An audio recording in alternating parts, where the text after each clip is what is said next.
Hi there, welcome back to Learning Kotlin Live episode 64. And let's see, it's yet another episode of writing, reading manuals. And I have a feeling like we have finished most of the coding basics. So let's see if we have some other things that we can deal with. I would say maybe Java interoperability. Let's say we have covered basic types, package, control flow, return and jumps, classes, properties, interfaces, visibility modifiers. I don't know. Have we covered this? Maybe. Maybe yes, maybe no, but let's keep that. Data class, sealed class, did we? Have we covered sealed class? I don't think so. I'm not familiar with this. So let's take a look at this first. Let me check if let me be super sure about this. Yeah, I don't think we have covered this. So sealed classes are used for representing restricted class hierarchies when a value can have one of the types from a limited set, but cannot have any other type. They are in the sense an extension of enum classes. The set of values for an enum type is also restricted, but each enum constraint exists only as a single instance, whereas a subclass of a sealed class can have multiple instances which can contain state. Wow, this is interesting. To declare a sealed class, you put a sealed modifier before the name of the class. A sealed class can have subclasses, but all of them must be declared in the same file as the sealed class itself. And wow, there are some more rules, but we're going to skip that. The example above uses one additional new feature of Kotlin, a possibility of data class to extend other classes. Yep, we have introduced this. A sealed class is abstract by itself. It cannot be instantiated directly and can have abstract members. EXPR, sealed class. Sealed classes are not allowed to have non-private constructors. Your constructors are private by default. Note that classes which extend subclasses of a sealed class can be placed anywhere instead of outside that file, but wait, it can have file here. Subclasses of sealed class have to be in the same file, but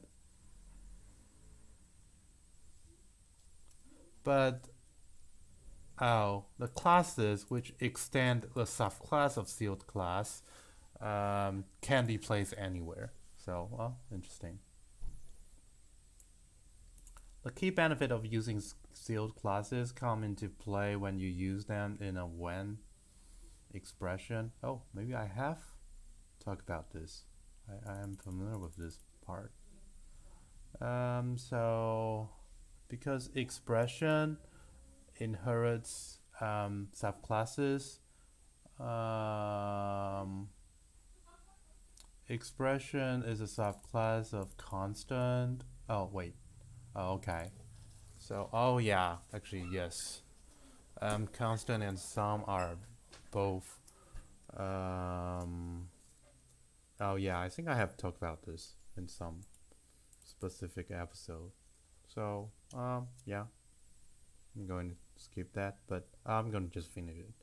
But yeah, this is a repetition of some certain episode. So there is a sealed class which is like an enum, and but you want the hierarchy of it, a hierarchy of it. You first declare a sealed class expression, and you declare several classes that inherits expression itself, and these implementations can be subclasses elsewhere as well. So it is, so yeah, the main purpose to use these are the when expressions. Generics, nested class, enum. Yeah, I think we talked about both of these. Objects. We talk about objects as well. Type aliases, I think so. Yep, inline classes. I think we haven't talked about inline classes. So maybe not now because they are still experimental. Delegation. I think delegation is kind of new, at least. Let me check again, but I don't recall any if we have talked about delegation. And it's something I always wanted to take a look at. So I think no. Let's talk about it as well. So there are. So the delegation here is about property delegation. Oh, actually no, they are implementation by delegation and property delegation. And yeah, there's going to be a delegated property. So let's first take a look at implementation by delegation. So the delegation pattern, which is like what? Where is it?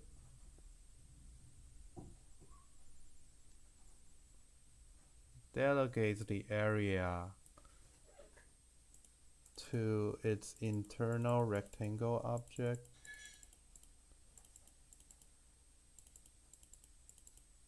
Huh?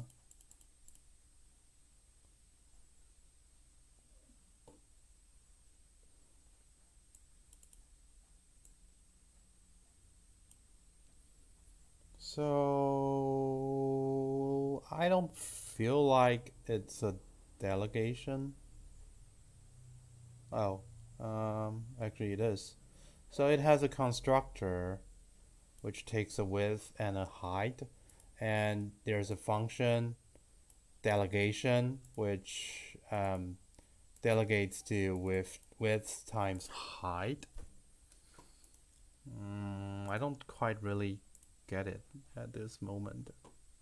Has proved to be a good alternative to implementation inheritance, and Kotlin supports it natively, requiring zero boilerplate code. A class derived can implement an interface base by delegating all of its public members to a specific object. So there's a base class, actually an interface, which has a function print, and derived extends base, and there's a by b, and by b is the delegation part, I guess. Here it is. The by class is in the supertype list for derived indicates that b will be stored internally in objects of derived. Okay, so there is a base, and this b would be stored somewhere. Base by b, because there's a this b is in a constructor, so it is defined and it will be stored as well. And the compiler will generate all the method of base that forward to b.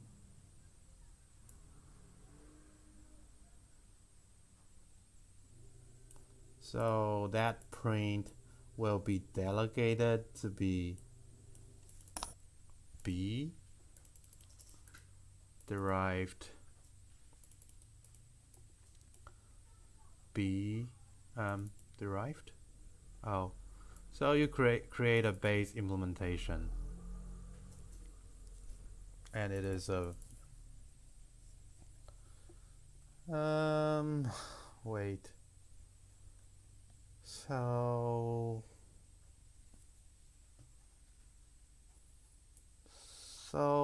here this is about that we have override the functionality of print and base implementation class, but not necessary in derived because we want to delegate it to the provided instance of base.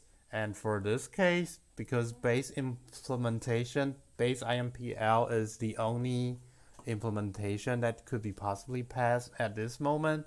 So if we instantiate base IMPL, it doesn't need to really be base IMPL, but any type that has implemented base.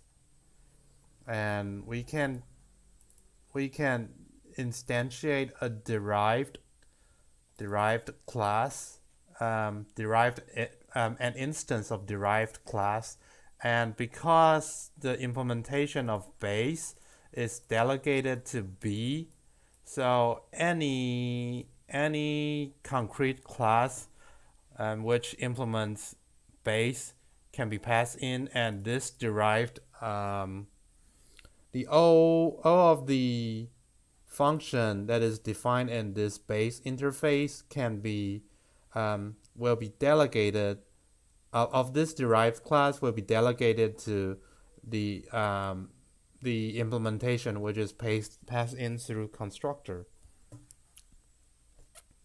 So overriding a member of an instant interface implemented by delegation.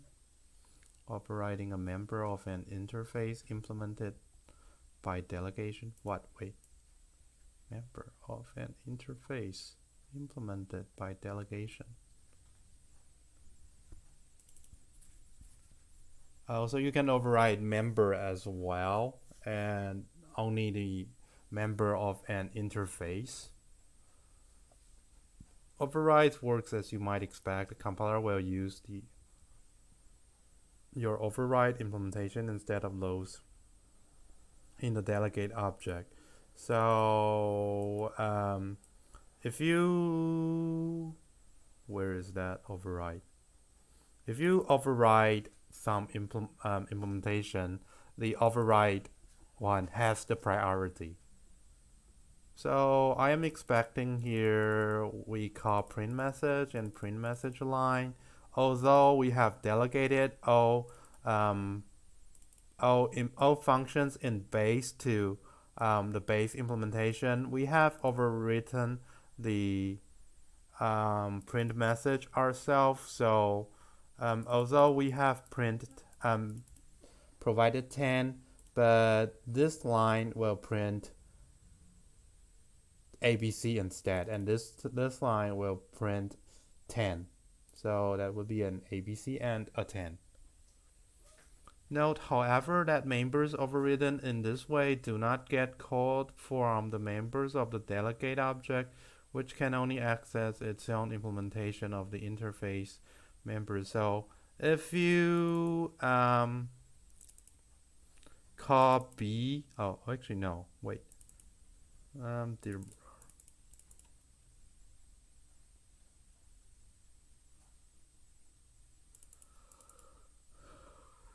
So there's a message member, and here the properties.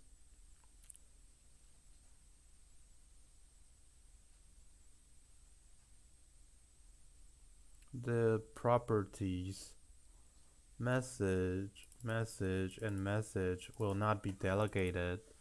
So derived is a derived, and derived.message would be message of derived, I guess. And oh, okay. So even though we have there are properties that are accessible to this overridden base implementation print, but it is only accessing base implementation message. So that's just my understanding to the text.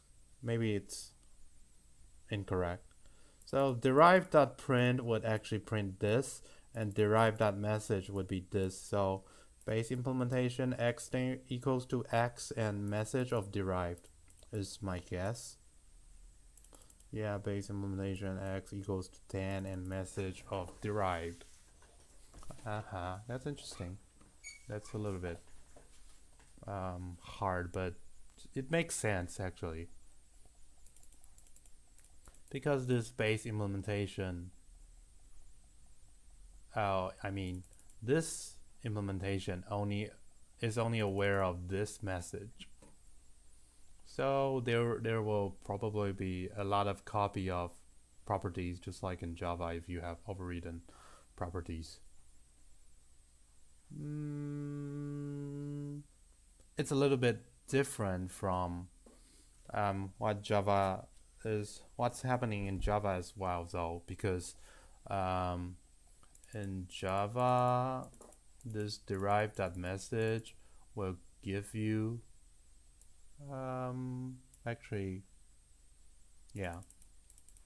if there is no overridden of the property, I don't know. Wait, there is no property in Java, but fields, and for fields, I think fields are not overridable in Java.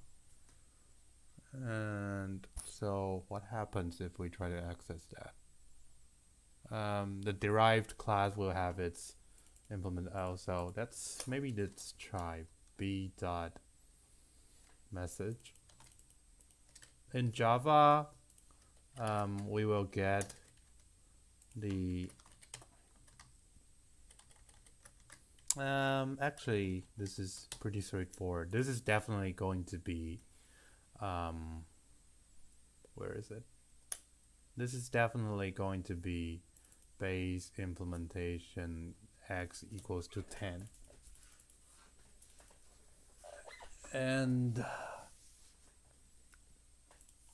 if we cast it as actually I cannot cast it.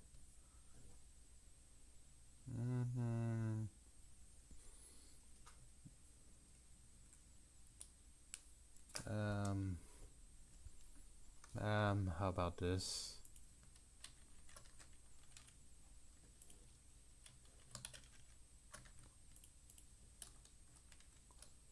Derived parent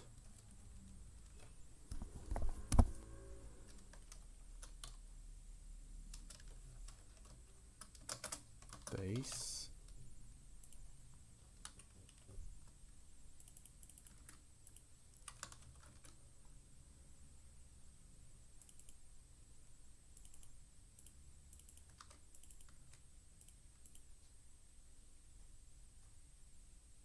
I don't know if this compiles actually as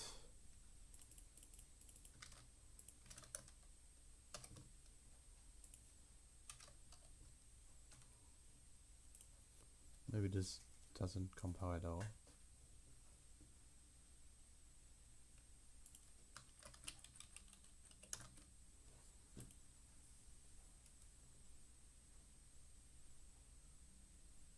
Oh, it needs to be delegated to an interface.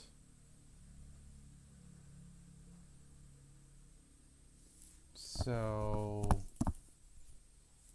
how about an abstract class? Oh, maybe it still cannot be delegated to, I would say. Yeah. Anyway, okay. So we're waiting too much time on this. I'll find some time to experiment this someday, but not now. So, this is big. Delegated properties. This is So we have learned about the delegation of implementation, that is functions. But properties can be delegated as well, and the looks like the keyword would be the capital D delegate. And nope, I can't finish this at this moment.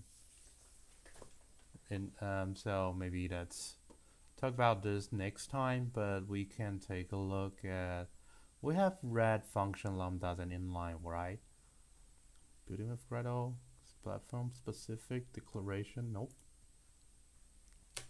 Destructuring, have we taken a look at this yet? Oh, destructuring, I think yes. We can have,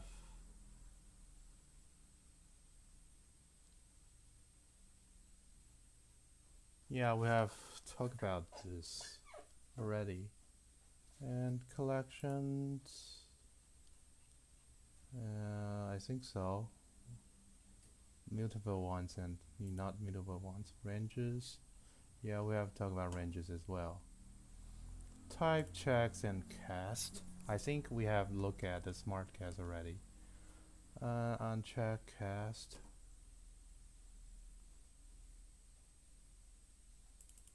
Type erasure make, oh, type erasure. I think we talked about this in generics. But maybe we have skipped this, so let's take a look at this as well this time. Kotlin ensures type safety of operations involving generics at compile time, while at runtime, instances of generics types hold no information about their actual type arguments. For example, list full is erased to just list star. In general, there is no way to check whether an instance belongs to a generic type with certain type arguments at runtime, except probably what's the name of it? Inline. I can't remember, but I talk about that in in the generics episode. So probably in episode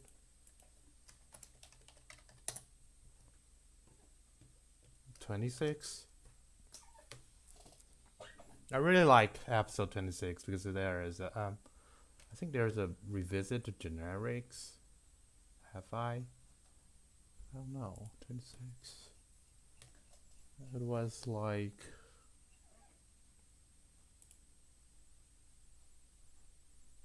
let's see.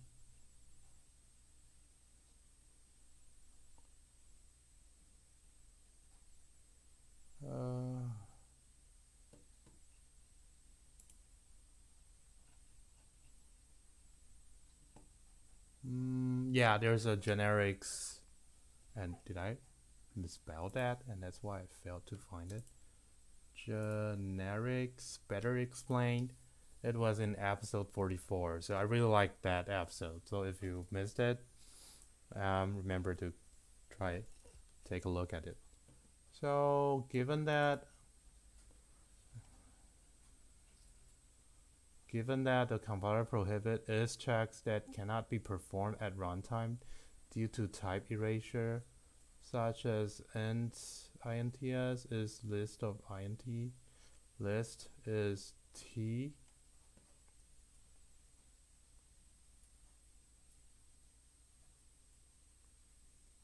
With this star projections, you can smart cast it into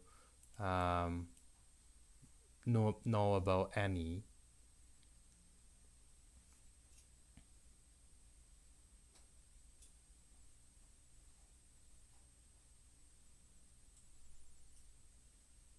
So because we don't know if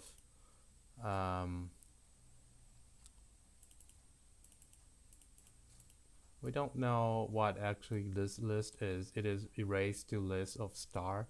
We don't know if it is ints. Interesting. Similarly, when you already have the type arguments of an instance check statically at compile time, you can make an is check or a case that involves the non-generic part of the type. Note that angle brackets are omitted in this case. This is list of star, I guess. If list is array list, because list is a list of strings, so if list is array list, this would be smart-cast to array list of string. The same syntax with omitted. So what is this about? Oh, this is about smart-cast again as well. So the same syntax with omitted type arguments can be used for casts that do not take arguments into account list as array list.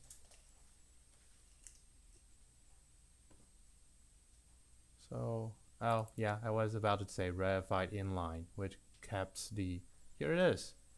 Inline function with rarefied type parameters have their actual type arguments inline at each call site, which enables arg as is t check for the type parameters.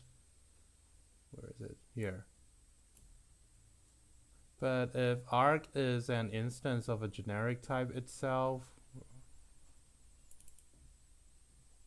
its type argument are still erased, and that means if you rarefied A and B and it implements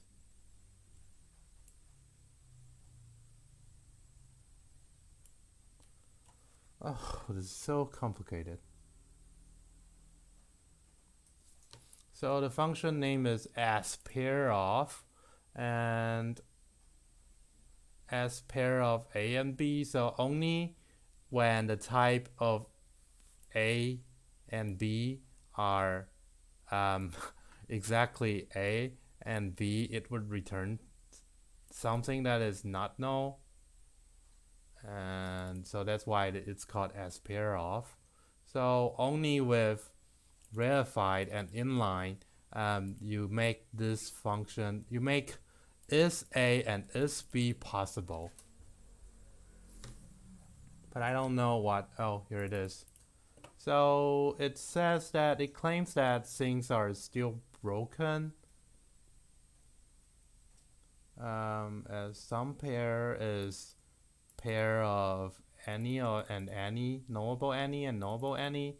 So there is also a pair of star star, I guess, but is this possible?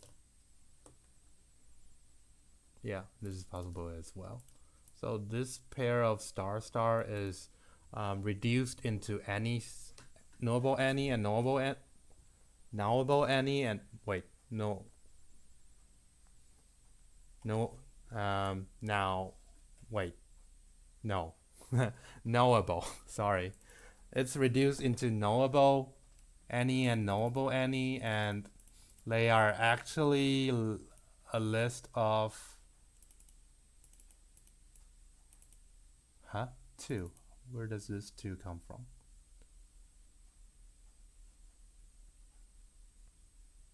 What is this two keyword? I feel like it's just like the Japanese ta, which connects these two, but I don't know why. Anyway, so this the real type of these two that is pointed by this sum pair pointer is a string and a list of integer, and so they are erased. So this sum pair as pair of string any, because items is an instance of string and this list is an instance of any. So non-null is returned, and because list of integer is not integer, so null is returned, and because So, but because the the second argument is the generic type itself, so this generic is still erased at runtime. So if we call somePair.as pair of string and list of string, because list of star is an implementation of list of star, it's these two are both list of this is list of star because the type is erased at runtime, and that's why string to string this is incorrectly returning now null at this place. So finally on checkcast, as said above, type erasures make checking actual type arguments of a generic type instance impossible at runtime, and generic type in the code might be connected to each other not closely enough for the compiler to ensure type safety. So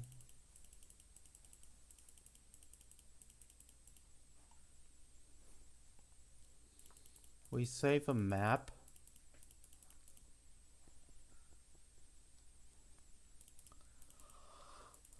Oh.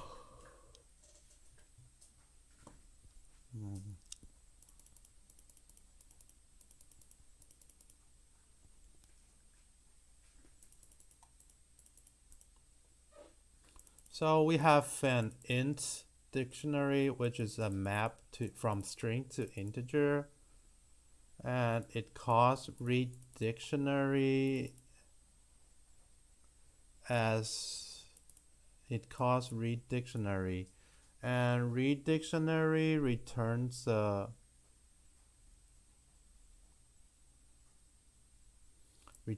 map of string of star. However, because we have this cast here, we get that warning uncheck cast blah blah.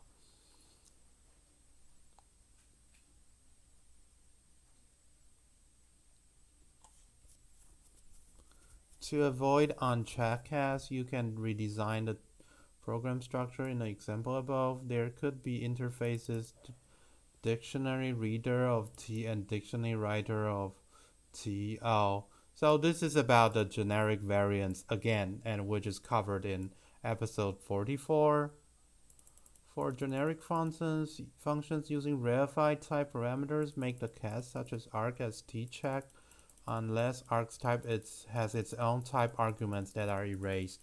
So this is just exactly what we just mentioned. So if with inline rarefied, things can be checked this way unless A and B itself is a generic as well. And uncheck cast warning can be suppressed by annotating the statement of the declaration where it occurs if suppressed uncheck cast. And it's just suppressing. On JVM, the array types retain the information about the erased type. I think we've covered this in somewhere already. Just that we probably didn't explain type erasure well last time. So I'm going to skip this because let's see. Type check and cast. It is covered in probably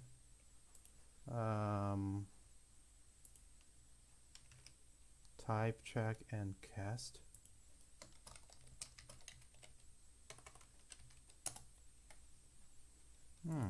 I don't see where we have covered this, but I am pretty sure we have covered this somewhere.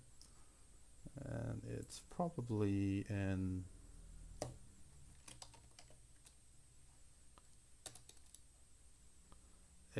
episode 9. I think it's, yeah. Yeah, I think it's covered in episode 9. However, I don't think I am good enough to explain it properly enough at that time. Anyway, so that's all for today. Let's see if there's any question asked. Nope. So, see you tomorrow. And I don't know. Tomorrow could be the last episode, and after that, this Saturday, I'm going to delay live, which is cast my me playing Google Code Jam Round 1C. So see you later, and maybe that's the end. That would be the last episode for quite a while, but we'll see. So that's all for today. Bye bye.